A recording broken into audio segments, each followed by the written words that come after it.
Well, we got a special guest from down under, all the way in New Zealand, Martyn Pepperell, who's a writer, a radio show, author. So, Martin, you do a little bit of everything down there. Yeah, man. But I mean, look, I'm in the company of someone who does a little bit of everything as well. It's true. You're right. You're right. A little bit of everything. And this is a little bit of everything, this program, these programs I'm I having. think I think a lot of it all comes back to the DIY ethos, right? Yes, it does. You're right. It Yeah, absolutely yeah, does. because you come from an era where you had to do it all. We did. Absolutely right. And a bit of luck, Yeah, you no, know, no, I to, think actually, I and think luck is a bigger part of this whole thing than a lot of us would like to admit. yes, that's true. I mean, to me, 99 records, I mean, and at that era, playing at that time, I mean, this really made a big, even though we were unique, but how unique can you be if there's nobody to promote you or have you play any place? So, I admit it's a lot of luck. And you guys, I mean, in Liquid, I mean, had this bizarre, amazing, possibly infuriating thing occur. Because I remember as a little kid, well, not a little kid, but like sort of like early teens, like hearing people introducing, giving me the Grandmaster Flash compilation album, hearing Yeah. songs like White Lines, going, wow, this is amazing. And then years later, fast forward years later, getting to 20s, finally hearing Kevin and being like, oh my Yeah. God, like, is this what they based it on? And learning more about, like you said, the 99 record scene, places like the Paradise Garage, like Right. the Well, Loft, man, all of this. yeah, it's amazing we played those places. I mean, we never started as a band being playing in big dance disco places in New York. That was a far-fetched from what we ever thought we were going to do. But, things just evolve like that. You don't know. Yeah, there's this whole phenomena all around the world. Um, musicians coming from small places, Mm, chasing big dreams and going to big places. I mean, in New Zealand in the 80s, it was a thing people call the Flying Nun sound. Band like mm, the Chills and the Clean, and mm, later on people like the Straight Jacket Fits. These these amazing masters of melody who grew up in these tiny places in the South Island where there were more sheep than people, and like we're listening to records, even though it was the 1980s, all the records they were listening to were from the 60s because it still mm. took so bloody long for the records to arrive on the other side of the world. Right. Um, yeah, but it all becomes all of these things that could be flaws, they all become merits because it gives what you do character, right? Like, Right. like so many Exactly. you have these you have what you have, and I'm sure, there was a bit of that with you guys. You would have just been like, well, these are the instruments we've got. Here's a bit of broken studio gear. Like, let's make a record. So talk about some of the music down there. I mean, I'm not familiar with a lot of music in New Zealand and Australia, but I look at your newsletter every month, and you come up with all these really fascinating artists from all over the place. How do you find all these groups? Yeah. Um, well, these days a lot of stuff just sort of finds me.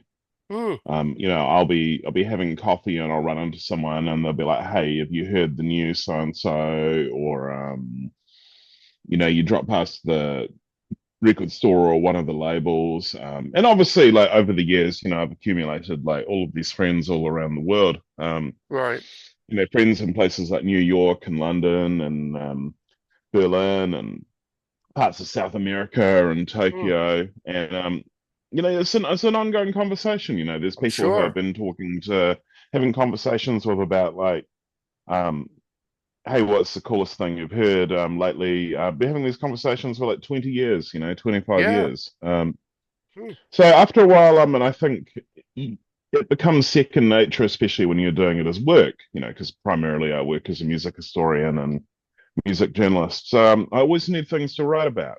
When you Yes, you always need do. things to write about, you always got to stay interested and stay inquisitive. Yeah, I mean, just like like when you're making music, you always need new ideas and you always need new people to collaborate with, right? That's true. You're right. But there's so much Yeah. music out there now. It's just such, you have to really dig in to get some of the really good stuff out there, and it's out there.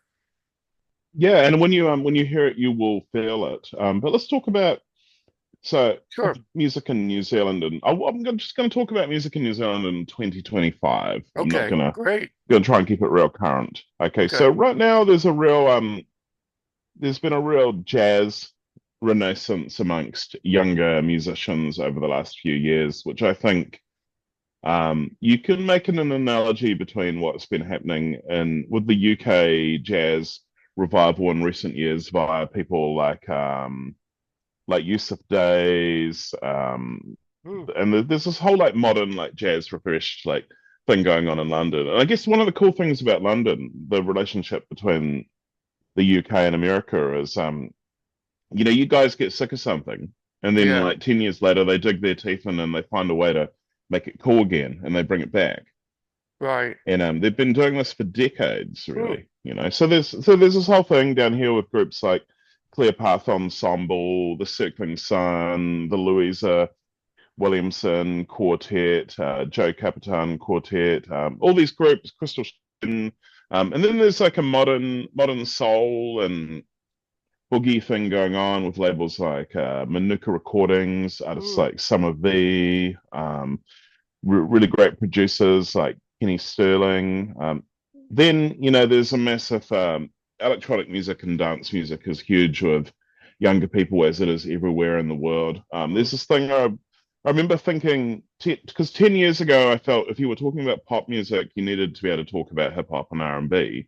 Right. Um, but now, I think when you're talking about pop music, you need to be able to talk about dance music. You need to know what Detroit techno is, what Chicago house is, the New York the New York late 70s, early 80s scene, Yeah, that's a hot thing London, right now. London in the 90s. Yeah, you got Yeah. to know about all of this stuff because you just hear it everywhere. All of these big Hmm. commercial records that you'd hear on top 40 radio all around the world, there's always going to be a dance music backbone or dance music references in the same way that 10 years ago it was hip hop references and hip hop backbone. There's two things I think, like there's that. And then the other thing that seems to be everywhere in the global top 40 right now is country music. Really?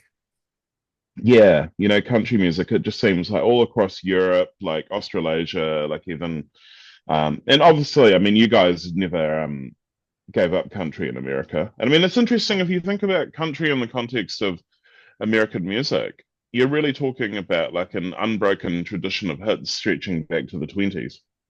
Right. I agree. There's not a decade where the Americans gave up on country. But a Oh lot of yeah. genres, they'll have their peak years, and then there's a lull, and maybe it vanishes for a bit, and then there'll be a revival, maybe a second revival. Um, yeah, so that's a big thing. Also, a big thing down here is like there's been a lot of work done over the last 20 years to really promote people singing in the Te Reo Maori, like the language of the indigenous population of New Oh, Zealand, okay. or as it's referred to as Aotearoa, which is the North Island, and Te Waipounamu, which is the South Island. So there's been all these projects done to like get singers to translate their popular works like Hmm. into that indigenous tongue. And there's a lot of people who exclusively sing in that tongue. There's a whole project called Whiter Anthems, Whiter means song. Wow. And That's then pretty within neat. that, what's amazing, yeah, and what's amazing within that is actually within that world, it spans from people using that language in experimental music with like drone records and percussion composition or noise all the way to commercial pop. So you have this full like multi-plurality of like top to bottom going on with that. And I mean that's definitely like an area that's really exciting for a lot of people. I mean, it's just almost even people who are not fluent in that language would use words from it in their everyday life in a Creole sort of sense. Like so say Hmm. like saying hello would be like kia ora, like ngā mihi, like thank you, like um so these things just permeate like through the backdrop. But obviously like everywhere in the world, all the same tensions and pressure points and Yeah. insane things that make no sense to us exist.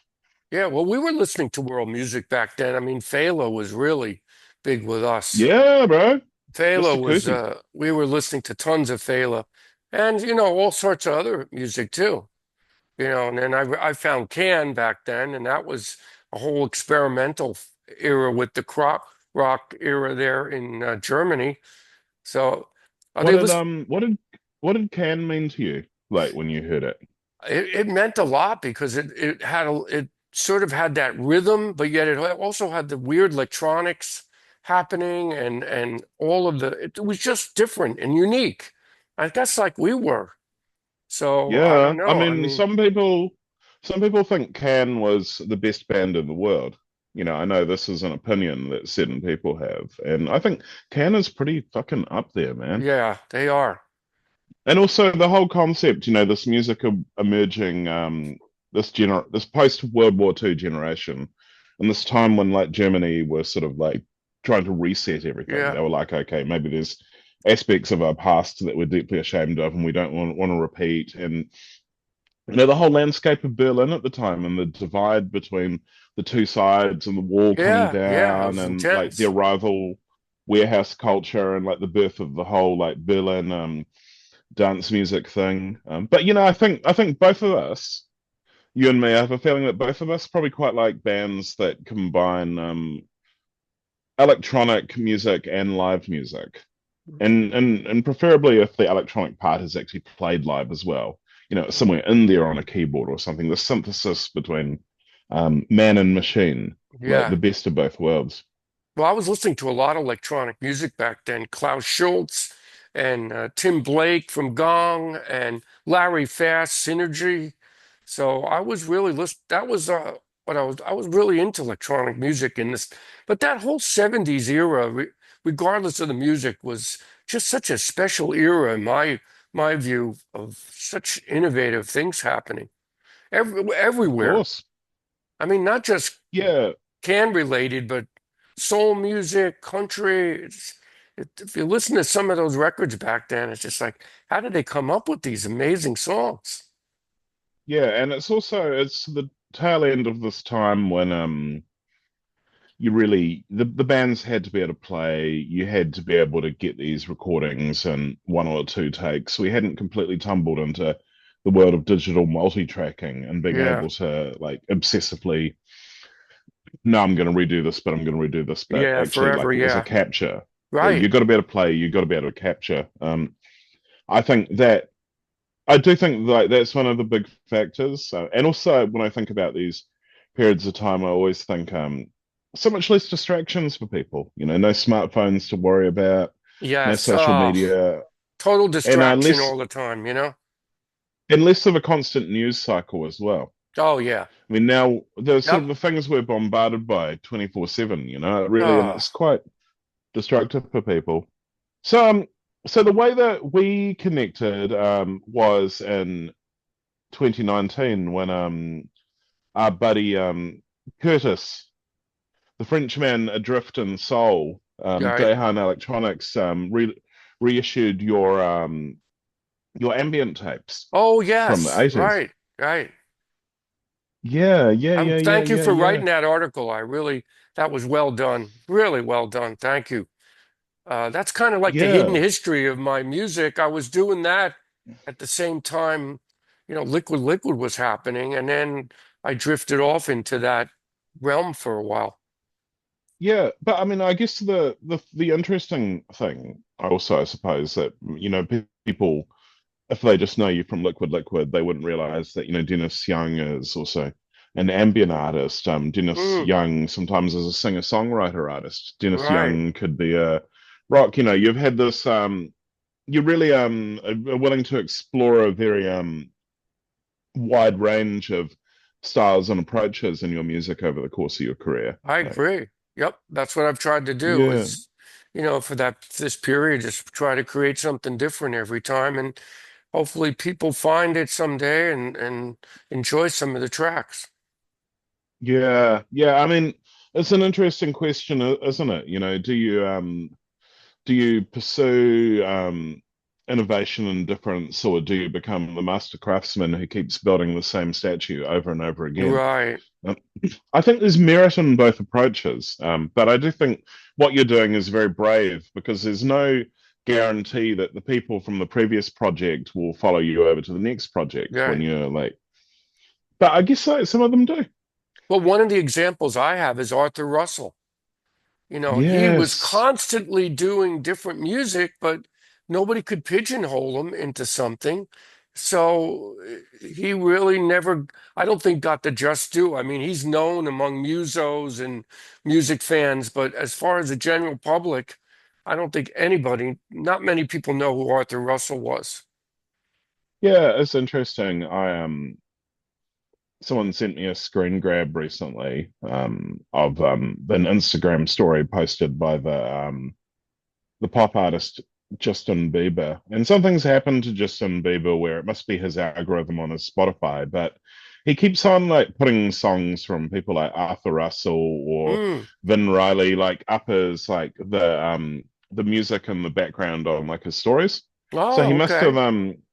and I do think like that there's probably if you talk about things like streaming services and algorithms and algorithmic recommendations, there's probably a thing where if someone, because here's some quite someone like that will have people like the musician McGee, who's like a Mm. psychedelic indie pop musician who's found his way into the more commercial space. Someone like that being in the studio with him probably like goes, "Hey, you should check out this Brian Eno record, or maybe you might like this Dinosaur L record." And um, once they have it in their system, it just starts feeding them more and more stuff like that. So I do think, in a weird way, some of these artists who we feel are still underappreciated are possibly more in the popular psyche now than ever before. We just don't necessarily see those conversations play out because we might not be paying attention to the areas where they're happening. Yeah, well, it's hard to pay Like I don't attention. know. Yeah, Yeah, yeah, well, that's it.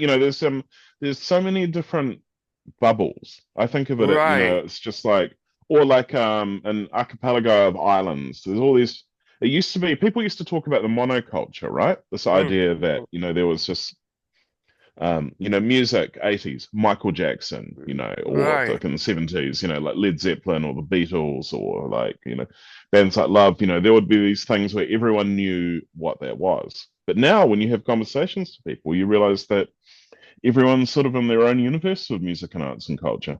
Right. Well, I think the phone and social media has unfortunately done that to people.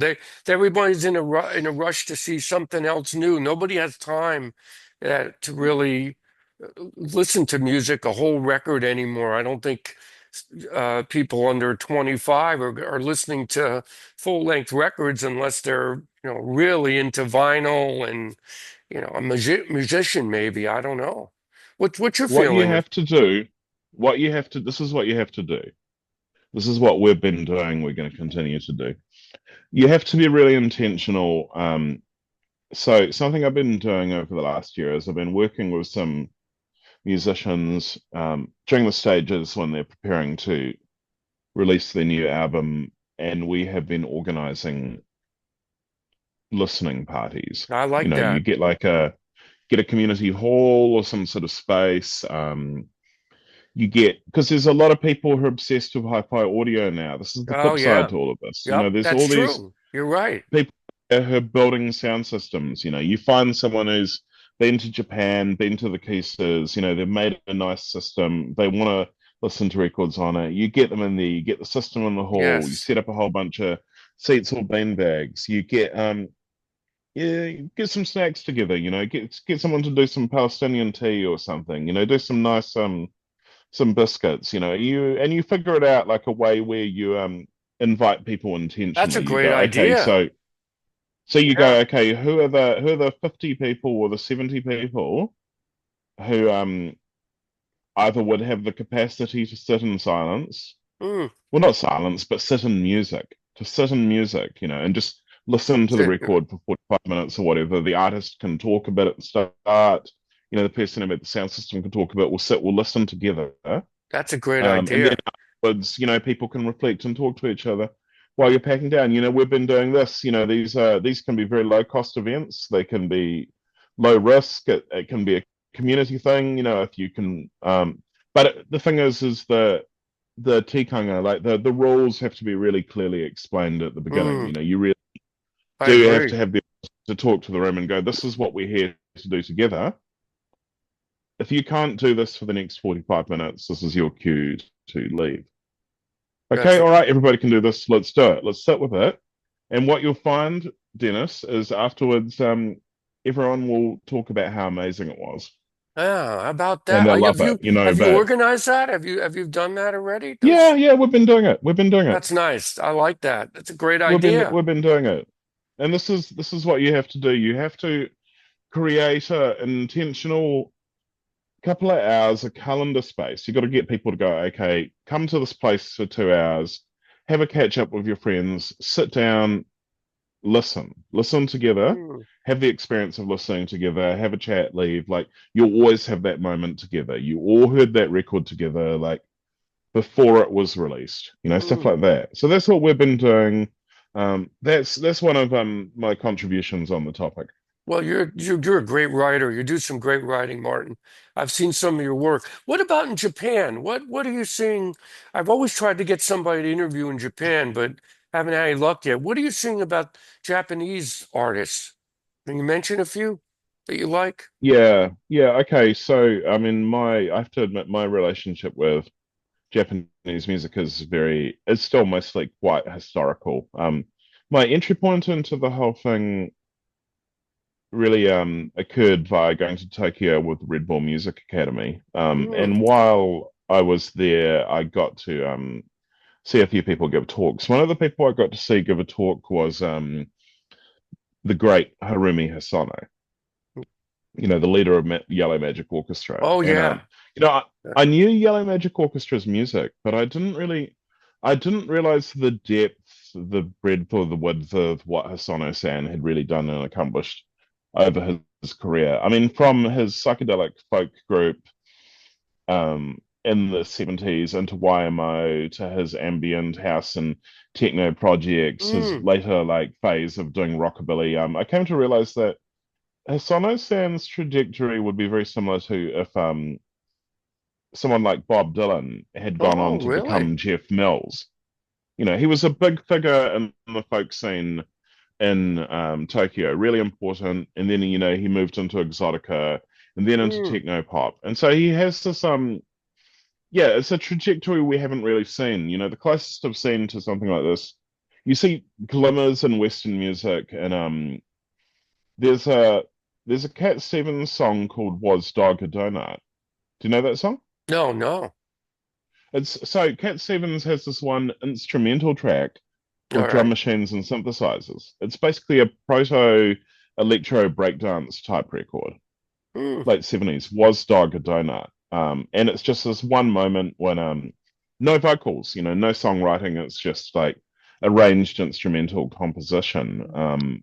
And Yeah, so you see glimmers every now and then, things like that. But like Hosono's trajectory, Mm. you're pretty amazing. And that sort of really got me thinking about Japan again. And I became really fascinated with a period of time they call city pop, which was late 70s into the 80s, a whole generation of musicians who were Mm. fusing the influence, like AOR, West Coast rock, boogie, disco, soul, like Yeah. really Huh. like a Japanese reflection of like late 20th century American music. But with their unique sensibilities. And from that, I found my way into being fascinated with Kankyo Ongaku, which is Japanese environmental music. They're Okay. analog to ambient music, but mostly designed to make spaces more calming. Shopping malls, gardens. I mean, people Right. like Mm. Hiroshi Yoshimura, all this thing. And in this you had their minimalist composers, I people see. like Midori Takada through the looking glass, who really Mm. she should be spoken about in the way people speak about people like Steve Reich and Terry Mm. Riley, And really nobody in tells terms of her, huh? Here. well, no, they do now because Okay. a lot of these people over the last 15 years, they've been the beneficiaries of the magic of the YouTube algorithm. I The see. YouTube autoplay function started playing all of their records to people into interesting music. Their music started getting reissued by labels run by enthusiastic younger people like Curtis with this fascination for the past. So all this thing, and this through this whole process, I made some friends in Japan. One Hmm. of them was well, a good friend of mine in Japan is Ken Hidaka, who he's a Japanese guy who grew up between Japan and America, Hmm. and he's become a cultural conduit between the artists and the labels in Japan and the like the reissue labels around the world who are fascinated Okay. with this Huh. music. He helps connects the back and forth, and Ken was also very tied up with the rise of house and techno in Japan in the 90s. I see. There's a label Hmm. called Sublime Records. This fascinating, really lush, ambient, interesting techno records and down tempo records from people like Susumu Yokota, Ken Ishii, this whole generation, doing Hmm. all this amazing stuff. So I really sort of really sunk my head into a lot of this stuff. Yeah, you know a lot But I of mean, it was you know a lot of music. I mean, it's really something. yeah. I mean, a lot of music as well, though. There's a few Yes. of us who know a lot of music. But you know, Ken. Yeah, maybe Ken could be a good person to have on your podcast. I would I'll love have a it. I chat would with love him. to have somebody from Japan come on and talk about music. I mean, it's so nice. I've been spoken to people in France, Germany, Italy, uh, Canada. So this kind of program, this happened really spontaneous, this whole podcast series. I never expected to do maybe more than a couple of these as just a fun thing to do, and now it's turned into like some really intense artists I've been able to talk to. Well, look, I'm not surprised. Mm. I'm not surprised. I mean, the your your name does precede you, Dennis Young. Yeah. Well, I like the fact that we're still underground a little bit, liquid, and people still have to look for us. I mean, it's kind of like a fun thing that we're still like captured in that moment, of that period, like other And bands it's like were. lore as well. It's lore as well, right? Because people learn about Liquid, and they start to learn about like 99 Records, and then they start to find out about groups like Maximum Joy, and Yep. then it's like they're slowly like because I mean one thing I do always wonder, is because there will be people who learned about Liquid because of Optimo, and there will be Right. people who learned about Optimo because of Liquid. Yeah, and our last And I record, do think yeah, our last record was never reissued, Dig We Must, and that was the three-piece Liquid band. So that was kind of Dig We unique. Must. Dig We See, Must. that's great.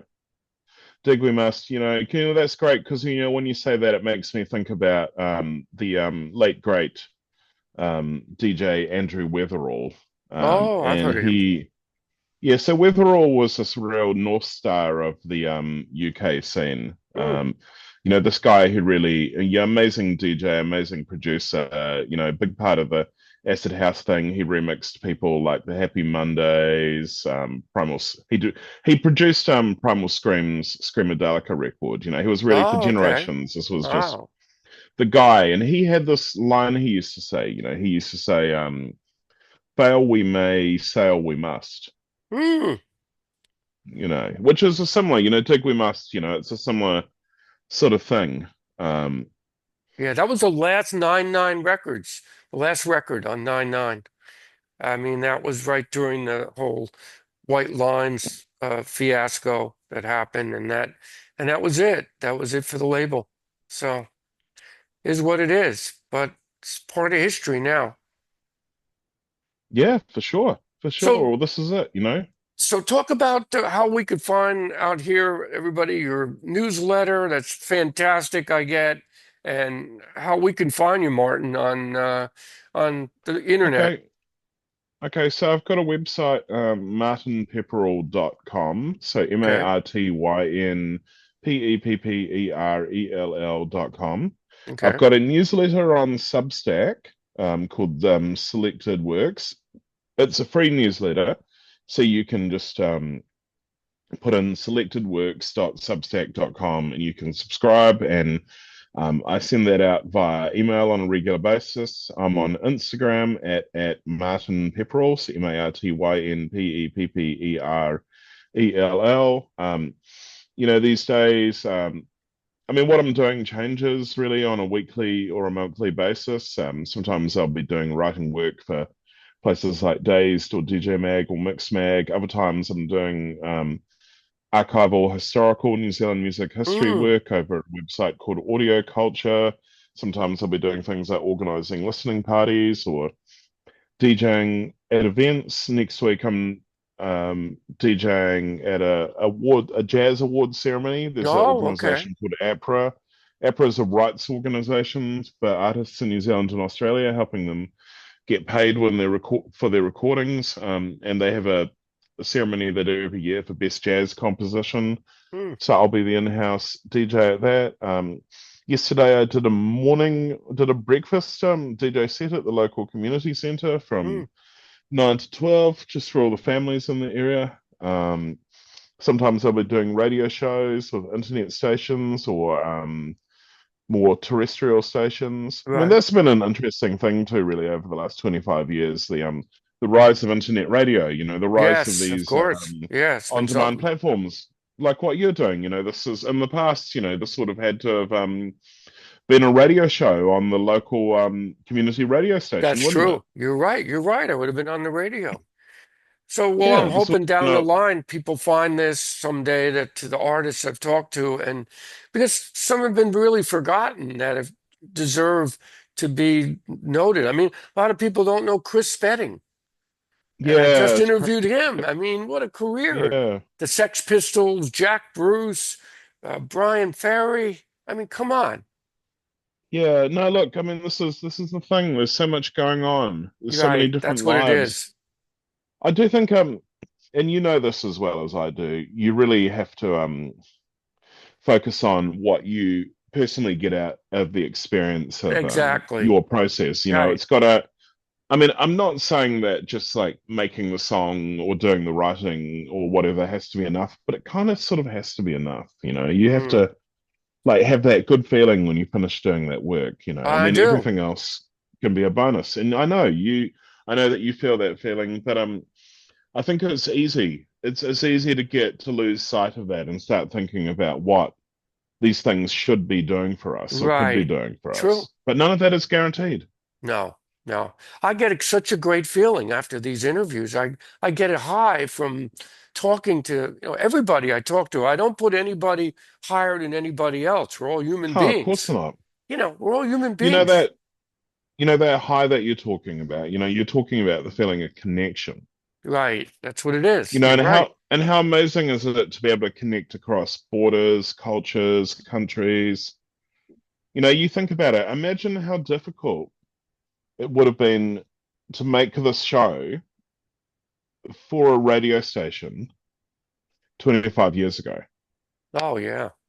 Forget it. Finding the people, Oh, figuring yeah. out Forget it. how to make the recordings. You would have had to do this 25 years ago. You would have probably actually had to try and get some form of funding Yes. and travel.